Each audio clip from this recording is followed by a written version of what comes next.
Let's jump right in. Phrase number 1. You must stop saying this English phrase. The phrase is, I'm never going to learn English. I get it.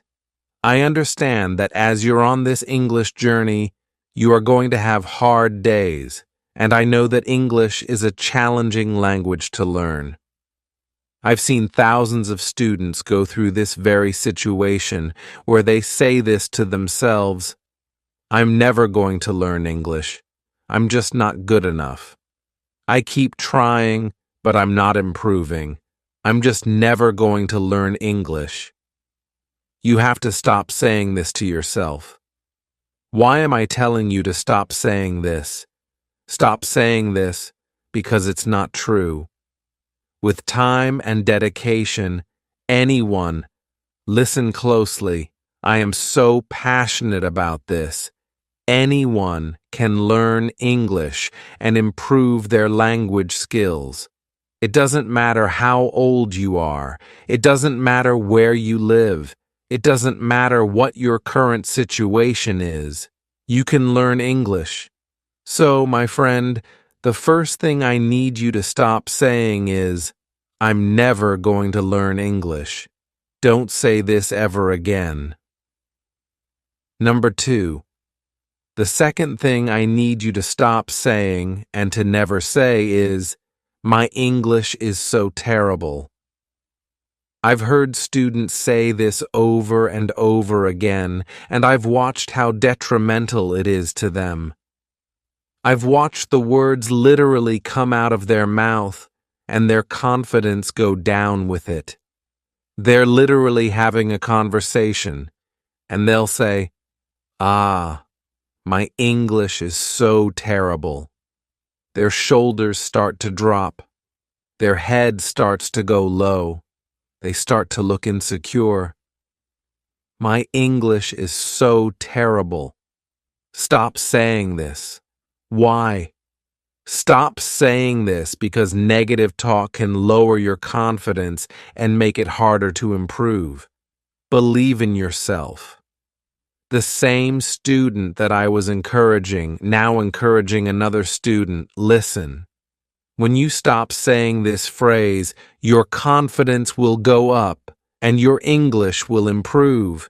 You are smarter than you realize. I'm talking to you. Yes, the individual right here with me. You are smarter than you realize. So, the moment you stop saying to yourself, my English is bad, my English is terrible, my English is just not good.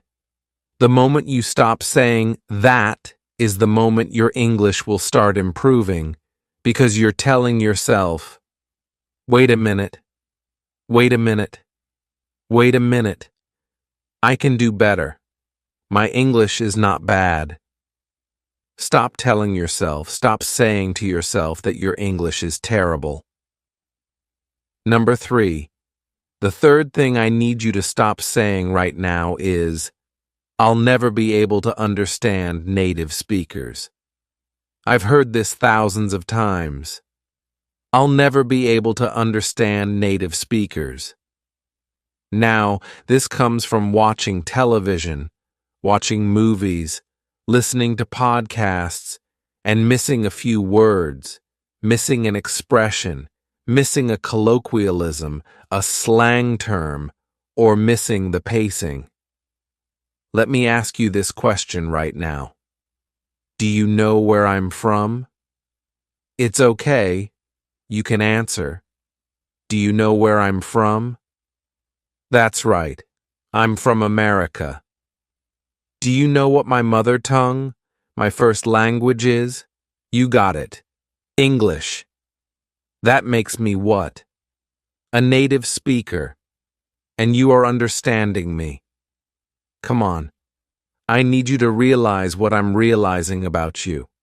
I see your potential. I know that you can achieve your English goals. You have to believe it. So you have to stop saying to yourself, I'll never be able to understand native speakers. I am a native speaker, and you understand me. So, Immediately, this statement needs to go out the window. You can understand native speakers. There might be a time when a native speaker says something that you don't catch. There are some things that native speakers say that I'm not sure about, and I'm a native speaker. Why? Because we have different accents. People from different parts of America sound different, from the South to the North to the West, and it's totally okay. We're human beings. Stop saying to yourself, I'll never be able to understand native speakers. Here's the thing. Stop saying this because, with practice and exposure to English speakers, you can improve your comprehension skills. I've been told multiple times in the comments section under my YouTube videos, Lara, I've been watching your English lessons for months. When I first started watching your lessons, I missed a few things. I could understand the majority of what you were saying, but I didn't understand everything. However, now, I understand everything that you say. Why? I didn't change. The teacher didn't change. You changed. You started believing that you'd be able to understand what I was saying. You started enjoying the lessons. You started relaxing. You started to encourage yourself and experience this positive English lesson. Hopefully, it's positive for you, right? Yeah, we smile. So, it's all about how you're thinking. Stop saying, I'll never be able to understand native speakers again. I am passionate when it comes to this topic of negative speaking or discouragement. I'm really passionate about this, and the reason is because many times, and I'll pause real quick, we're going to get to number 4, don't worry. Many times, what happens with English learners, you probably included, is that the hiccup, the barrier, the stop in your journey that you're experiencing has nothing to do with your intelligence. It has nothing to do with the difficulty of English. It has all to do with the way that you're viewing yourself. Listen to me. You're beating yourself up because you're not learning as fast as John or Samantha over there.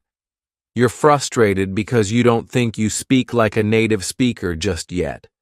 You don't sound the way you'd like to sound.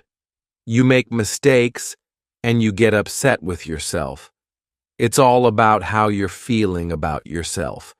And this is one of my main goals, if I can help you feel confident, if I can help you overcome the negative thoughts, overcome the negative feelings, then I've done my job. You are intelligent. You already speak another language, your mother tongue, and you're listening to a woman speak in another language, and you're understanding. Believe that you are intelligent. Believe that you are amazing. If I can help you, if I can help anybody find more confidence, be more confident in themselves, I have done my job. I have done my job, and I'll be full of overwhelming joy. My goal is to help you be more confident in yourself. Yes, I'm teaching you English, but I've realized my purpose is so much bigger than words on a page. My purpose is to help you believe in yourself. Believe in yourself, and I'll give you tools along the way, teaching you English words, expressions, some tips and tricks, the 5 W's. But if I can help you be confident in yourself, listen, you'll transfer that to your children. You'll transfer that to your friends. We affect each other. I want you to believe in yourself. This wasn't even in my notes. This wasn't a part of the lesson. It's just something that I'm so passionate about. I want you to believe in yourself, and in believing in yourself, there are things you have to stop saying. Number 4, stop saying, I'll always make grammar mistakes. Listen closely. No matter who you are, yes, mistakes will be made. But this statement right here, when you say it to yourself, has a negative effect. Listen very, very closely. I want you to stop saying this because everyone makes grammar mistakes, even native speakers. Practice and improving your grammar takes time. So, this is very different from saying, "Hey, I'm always going to make grammar mistakes. It's okay. Let me just keep working." That's a positive statement. What I'm speaking about is this statement. I'm always going to make grammar mistakes. I mean, I try my hardest, and I just always make grammar mistakes. That feels different, doesn't it? That's what I'm talking about, the negative self-talk. I mean, I've tried hard, and I'm always going to make grammar mistakes. Stop saying that. Stop saying that. Number 5. Why can't I speak English fluently like everyone else? Let me say this. You are not everyone else. You are unique. God made you special. You are one of a kind. With that in mind, you cannot compare yourself to anyone else. For example, I'm an English teacher. I teach English online. There are tons and tons of other English teachers online. Absolutely amazing English teachers. I'm not like them, and they're not like me. We are individually amazing. I'm including all of us, right? Amazing English teachers. We each have our own unique skills. We can help students in our own unique ways. So I'm not comparing myself to any other English teacher. Why? They're awesome. They're amazing. And I think I am too. Why? Because each and every person living on this earth is awesome, is amazing. We just have to realize it. So, my friend, my awesome, amazing friend, I need you to realize it. It does not matter what anyone else around you is doing. It doesn't matter what any other English learner is doing. Stop asking this question. Why can't I speak English fluently like them? Focus on your journey. Why? Because everyone learns and improves at their own pace. Don't compare yourself to others. You're not like anyone else. You are uniquely you. You are special. Be patient with yourself and learn at your own pace. You got me? Good. Number 6. The sixth thing that I want you to stop saying is, I'll never be able to pronounce English words correctly. Don't say that. Don't say that ever again. I've had so many students who have improved their pronunciation with practice, right? They dug deep, like we talked about in our last lesson, and they improved their pronunciation. Don't think it's impossible. It is possible. Here's the thing. This is important. Stop saying this because, with practice and specific exercises, you can improve your pronunciation. There are many English teachers right now on YouTube that will teach you how to improve your pronunciation. One of the teachers I used to recommend my students to all the time, and even now, she's an amazing teacher. Rachel's English. What? Come on now. Excellent. You want to improve your pronunciation? You can improve your pronunciation. There are tons of lessons to help you improve your pronunciation. It's not impossible. You just have to find the right tips and techniques that work for you. Maybe Rachel's lessons will help you. Maybe my lessons will help you. Maybe another English teacher's lessons will help you. It's not impossible, and you have to remember that as you're on this English journey. Tip number 7. The thing I need you to stop saying. Number 7. English is too difficult for me. You're lying. Listen, that's a lie. That's a lie. Hi, that's a lie. You are more intelligent than you realize. You understand what I'm saying right now. You're understanding the words that are coming out of my mouth. That proves that you're intelligent. Do you need extra time? Possibly. It's your journey, but English is not too difficult for you. Listen to me very closely. Stop saying this because every language can be challenging to learn. Korean was not easy. It was a very difficult language to learn, but it wasn't impossible. With time and practice, you can improve. But you have to believe that. Again, stop saying, English is too difficult for me. Number 8. The next phrase I need you to stop saying is, I can't understand English movies or TV shows. Stop saying that. Stop saying, I can't understand. I can't understand what they're saying or what's going on. Why do I want you to stop saying this?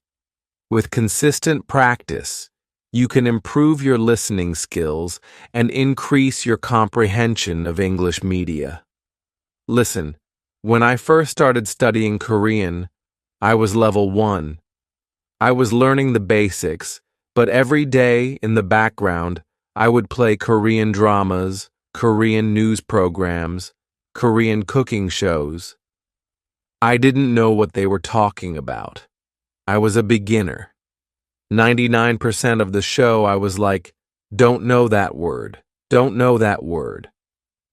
But I continued to listen, and over time, I started understanding more. Why? Because with practice, your listening skills and comprehension of the media will improve. It's not impossible. Number 9. The phrase I need you to stop saying to yourself is, I'm too old to learn English. Now, at the beginning of this lesson, I told you about 2 of my students.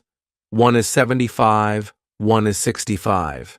Now, there are a ton of other students that are older, but I mentioned these 2 individuals because they're proof. It does not matter how old you are. Your brain's still working.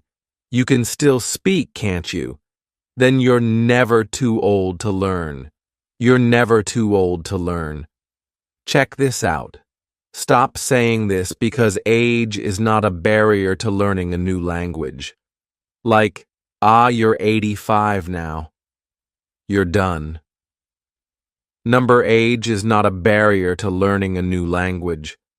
Many people learn languages later in life and find great success in doing so.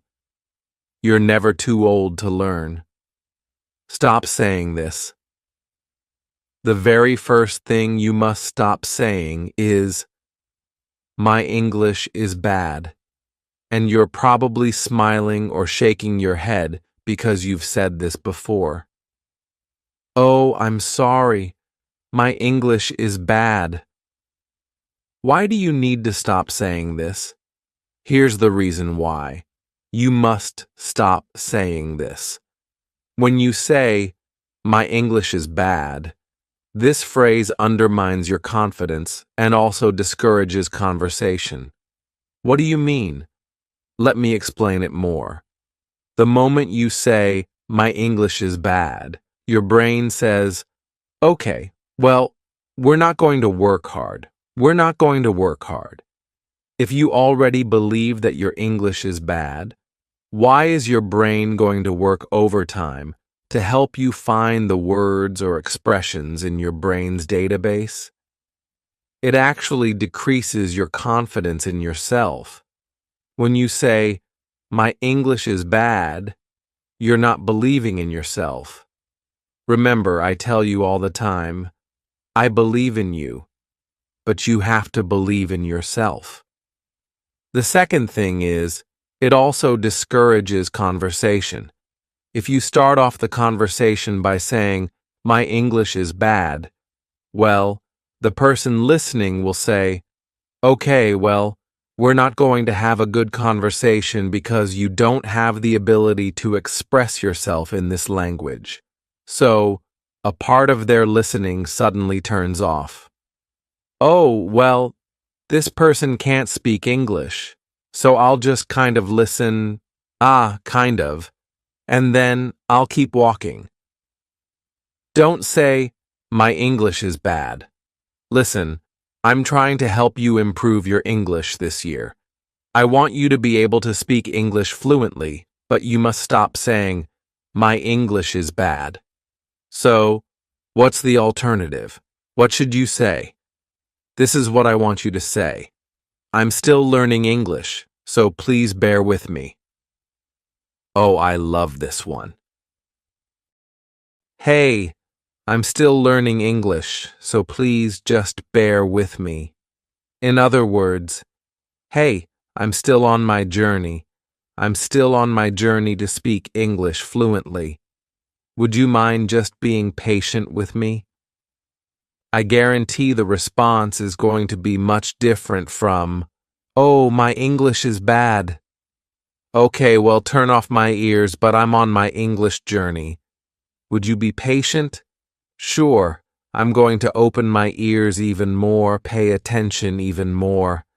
My friend, stop saying, my English is bad, and instead say, I'm still learning English, please bear with me.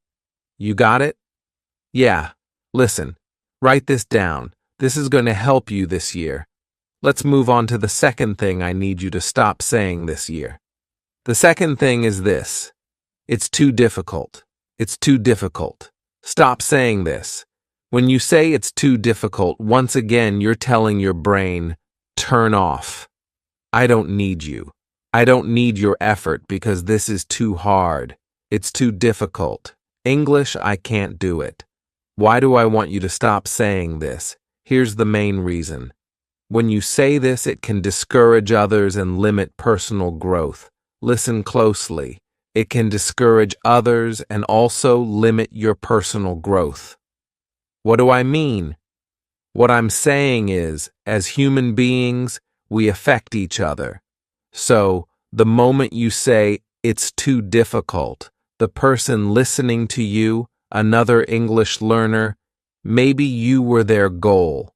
Like, man, if she can do it, if he can do it, I know I can do it.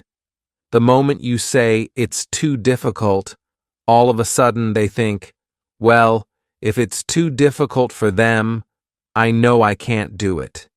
You can, not intentionally, but inadvertently, start discouraging someone else. And also, it will limit your own growth. Similar to the first thing I told you not to say, when you say this, it's too difficult. Again, your brain says, well, we're not going to grow in this area because you believe it's too hard. Stop believing that. Stop saying that. What should you say instead? Instead of, it's too difficult, I want you to say this. I find it challenging. That's a fact, but I'm willing to figure it out. Woo. I get so excited when these are the words that replace the old words. Listen, I find it challenging. I'm admitting this is not the easiest, it is challenging, but I am willing to figure it out. Listen, my goal is to help you this year speak English fluently. Do you believe in yourself? Are you willing to figure it out? Listen, I feel good. I hope you feel good. So again, instead of saying, it's too difficult, I want you to say, I do find it challenging, but I'm willing to figure it out. You know what? Say it with me. I find it challenging, but I'm willing to figure it out. Yes. Let's move on. Number 3. What's the third thing I need you to stop saying this year? I'll try. Once again, you're probably thinking to yourself, wait, Lara, why is I'll try something that I shouldn't say? Here's the reason. The phrase leaves room for doubt and uncertainty. Doubt and uncertainty. I'm realizing that this is an English lesson, but also a motivational lesson, so I'm hoping you're feeling motivated. When you say, "I'll try," even watch my body language. If you're watching this lesson on YouTube, watch my body language. I'll try. I don't really believe I can do it per se, but I mean I'll give it a try.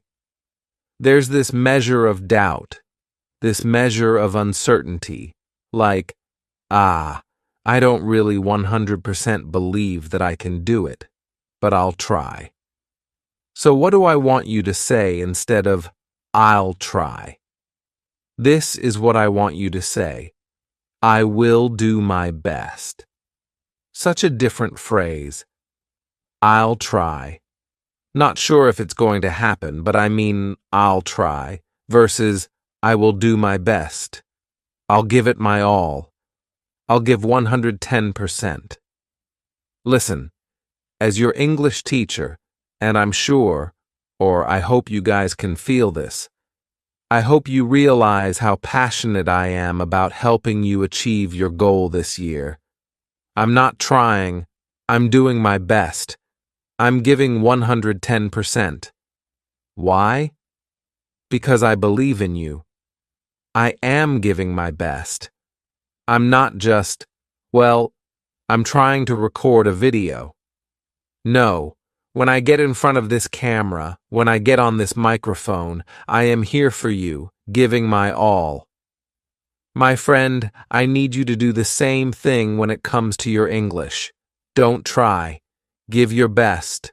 Don't slack off. Don't be lazy. You have control of your English journey. Listen, man, I believe in you so much. You have the power to take yourself to the next level. Why? You have a teacher who cares about you. I care about you. We've never met in person, probably, but I care about you. And now I just need you to believe in yourself. Do your best, give your best, and I guarantee you will see results. So stop saying, "I'll try," and instead say, "I'll do my best." You got it? Oh, I felt that one. I felt that one. Here we go. Number 4. I need you to stop saying this. Stop saying, "It's impossible." Stop saying, "It's impossible." It's not. Again, I'm your English teacher. English is my first language. Yes, I understand that. But I've watched too many students do what you might think is impossible. It doesn't matter your age. I don't care if you're 75 years old, it's not impossible. I don't care if you've been studying English for 25 years, it's not impossible. Here's the reason I need you to stop saying this. This phrase can indicate a closed mindset and a lack of creativity. A closed mindset. Nope, hey, I'm done. I mean, it's impossible.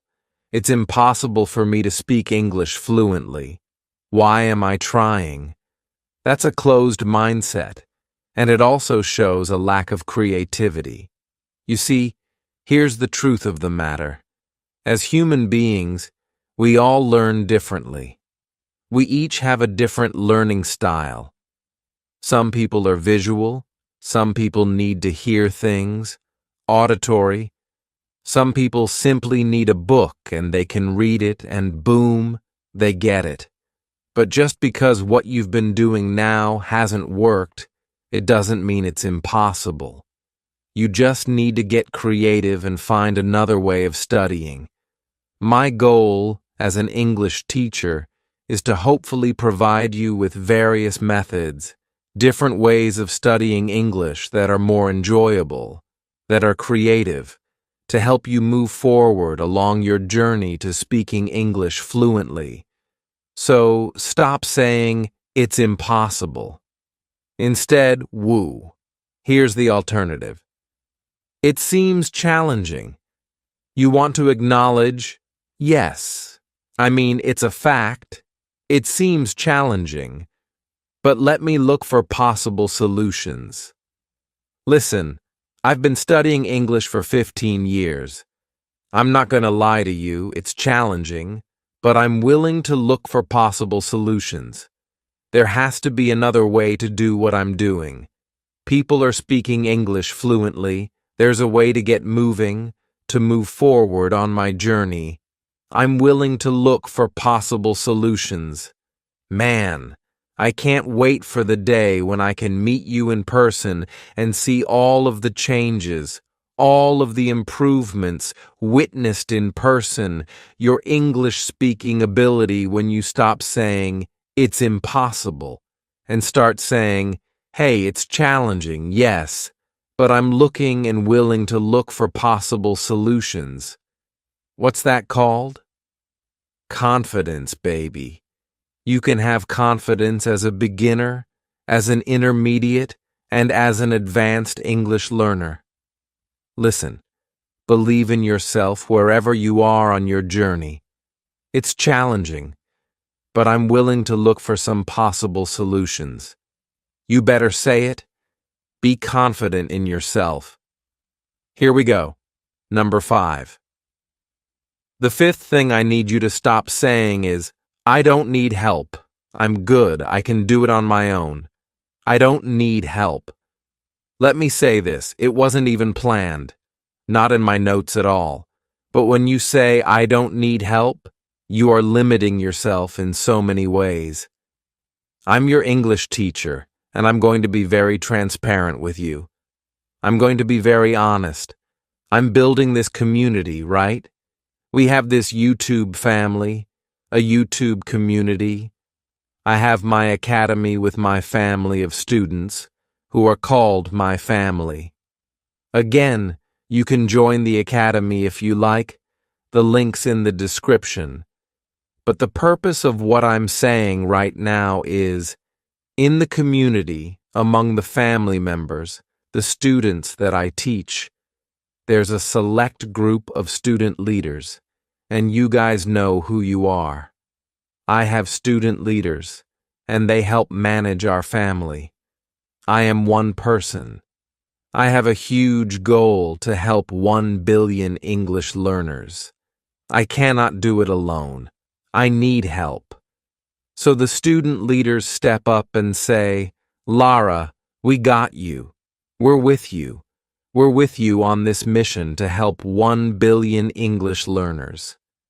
And the way my heart is warmed when I see my student leaders helping other students, I'm like, man, you guys care. They're like, "Lara, we have a mission.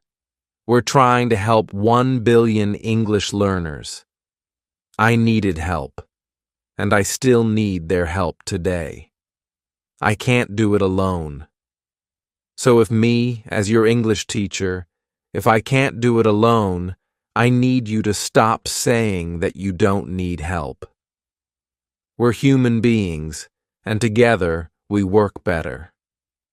Here's the main reason. When you say "I don't need help" as an English learner, this phrase can prevent others from offering assistance or support. Other people around you have the desire to see you succeed. I want you to succeed, and I haven't even met you in person, but I'm in your corner. I want you to succeed. Imagine those around you, those who know you personally and have watched you over the years. They want to help you. They want to be your support. When you say, "I'm good. I don't need any help. I got this," you limit them from being able to help you. Instead of saying, "I don't need help," I want you to say, "Thank you. I appreciate your offer. I could use some help with this." Just like your English. I appreciate your help, and I've seen it in the comments. And I do read the comments, and I appreciate each and every one of you. When you say, "Lara, thank you for this lesson. You've changed my life. This lesson has helped me." You know what happens when I read those messages? They make me want to record more lessons. You are helping me give back to you even more. Let people help you. We become better individuals when we allow those around us to support us and help us on your English journey. Let people help you. You got me? All right, here we go. Number 6. The sixth thing I need you to stop saying is, I'm not good at English. I'm just not good. My English is not good. Similar to the first thing, I'm bad at my English. Stop saying that you're not good at English. The very fact that you're saying it in English, isn't that ironic? I'm not good at English, but you're speaking English. You're speaking English. Stop saying I'm not good at English. Here's the reason. When you say I'm not good at English, this phrase in and of itself limits your own belief in your language learning abilities.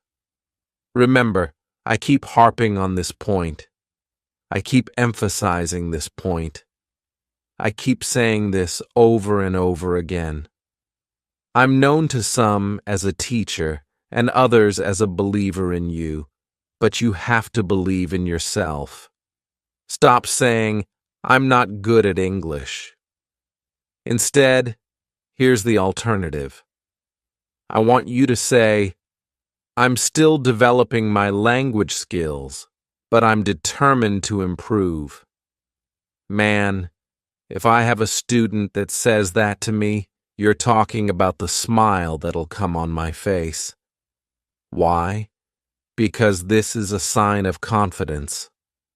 Listen, I'm still developing. I'm in the process. I'm on my journey and I'm determined. I have made a decision to improve. You have to make a decision. This year is your year. You have to tell yourself, listen, yes, I'm on this journey, but I am determined to improve. Stop saying I'm not good. Remind yourself that you're on a journey and be patient with yourself. You ready? Let's move on. Here we go. Number 7. Number 7. Stop saying, I'll do it later. I'm okay. I'll do it later. Stop procrastinating. That's what this is called. I'll do it later. Here's the reason why this phrase, I need you to stop saying it. This phrase can lead to, what did I just say? Procrastination and unfinished tasks. Listen, I enjoy these YouTube videos. One day I'd like to study with her. I'll do it later. Now, I'm not telling you, you have to study with me in my academy. I'm not saying that there aren't many other great English teachers, and you might be studying with them right now. That is totally okay. What I'm saying, though, is you know where you are on your English journey. You know what you need to do to get to the next level. You know, my friend, you know you're smart. Stop saying, I'll do it later. Maybe it's a book you know you need. Maybe it's a course you need to enroll in. Maybe it is my academy you want to enroll in. Maybe it's a teacher that you want to study with in your native country. Whatever it is, stop saying, I'll do it later. Instead, I want you to say this. I'll start on it now. Or I'll set a specific time to do it. Stop saying, I'll do it later, and either do it now or set a specific time. For my students in my academy in the Daily English Lessons program, I have 365 daily English lessons in 1 year, moving them to the advanced English level every day. They follow a specific lesson that I've set up for them. Why did I set the program up like that? Because every day they know what they have to do. Stop saying, I'll do it later, and do it now. We're talking about you, my friend, achieving your English goals this year. I believe in you, but I need you to believe in yourself. The very first thing you should never say to a stranger is, how old are you? Again, How old are you? Here's the main reason why you should never say this to a stranger. You see, it is considered impolite, unkind, or rude to ask a stranger about their age. Now, I want you to pay attention. Notice that I am emphasizing asking a stranger his or her age. You can ask your friend or possibly an acquaintance, but never ask a stranger their age in English. This is seen to be impolite. Now, as you are on your English journey, you're going to be in many different situations, and sometimes you're going to feel uncomfortable. Maybe you forget a word, maybe you forget an expression, but I don't want you to be uncomfortable because you asked the wrong question or said the wrong thing. So, the very first English phrase I need you to remember to never ask a stranger is, how old are you? You got it? Excellent. All right, this second English phrase you must never say to a stranger is, how much do you weigh? Listen, I'll say it one more time. How much do you weigh? Now, I'm going to tell you the reason and then go into even more detail. So this is a personal question that can make people feel uncomfortable. Now, this lesson is specifically about English phrases and questions you should never mention or ask a stranger, but to be very honest, this one right here, how much do you weigh? Even if you're close friends, sometimes this is not the best question to ask. You might be smiling now, especially if you are a female, as females are a bit more sensitive about our weight. So we don't talk about our weight as much as, say, a man would. And maybe you're a man, and for you, you're like, hey, Laura, I don't care. I'll tell you my weight. But we're talking about English phrases you never say to a stranger, and this is a question you never ask a stranger. Again, if you are speaking to a man, let's say you're at a gym, you're working out, and a guy walks up, guys are a little bit different when it comes to the weight question. Different, not in a bad way, but meaning that they're not as sensitive. But the best practice is for you to never ask a stranger how much he or she weighs. Be very careful. You got it? Excellent. All right, here we go. Number 3. The third phrase I never want you to ask or say is, how much money do you make? Again, how much money do you make? Now, the reason why you shouldn't ask a stranger this question is because discussing finances is generally considered inappropriate. Now, there are many unspoken rules in English, right? And I'll specifically speak about America. In American culture, there are certain things that you might not find in a book, like do this, don't do this, or you might not learn in a specific class. This is one of them. You don't speak about finances in such detail with a stranger. Hey, how much money do you make a year? Immediately, this will kind of turn the stranger off in most situations. You don't talk about finances in this way with a stranger. So, again, we're talking about things you shouldn't say or ask when you are speaking with a stranger. My goal is to help you speak English with confidence, but speaking English with confidence is not just about the words, expressions, or grammar rules that you know. It's also about understanding the mindset of the individuals you will be speaking with, and that includes knowing what to say and what not to say. You got me? Excellent. So, again, the third thing, never ask a stranger how much money they make. You got it? Excellent. All right, here's number 4. Number 4 now. These are phrases and questions you should never ask or say. Why don't you have kids? As I'm teaching you this lesson, again, I organized and prepared this lesson for you, but even as I'm teaching it to you, I'm realizing once again how important each and every question, each and every phrase I'm going to teach you is for you to remember not to say. This one right here. Why don't you have kids? Here's the reason. This can be a sensitive topic for some people. Now, I'm going to speak to you as a woman, right? And I know even guys can experience this as well. There are many couples, many individuals who want to have children. Maybe they got married 10 years ago and they've been trying, but failure after failure, miscarriage, meaning you lose a baby, miscarriage after miscarriage. So many women are struggling to have children. Many couples, husbands and wives, want children, but are not able to have children.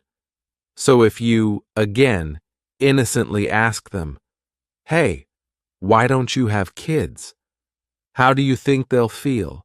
They might not tell you, "Oh, we've been struggling for 10 years to have children," or "We've been struggling for the last year to have children, but we lost a child."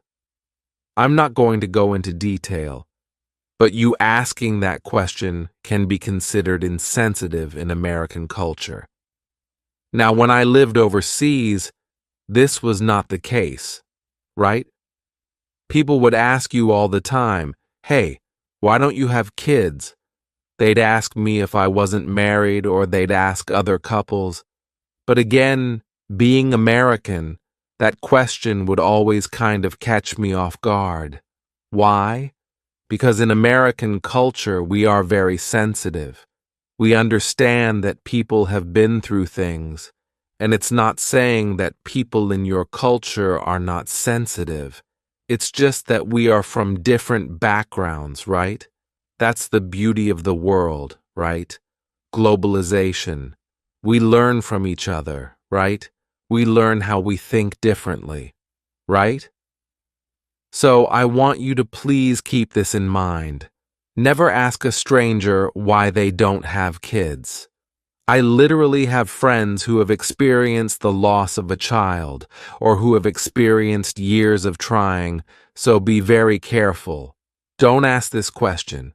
You got me? Excellent. All right, here we go. Number 5, you look tired. I'm laughing. Okay, I'll say it one more time. You look tired. Now, I'm laughing because, again, I have been exposed to many different cultures,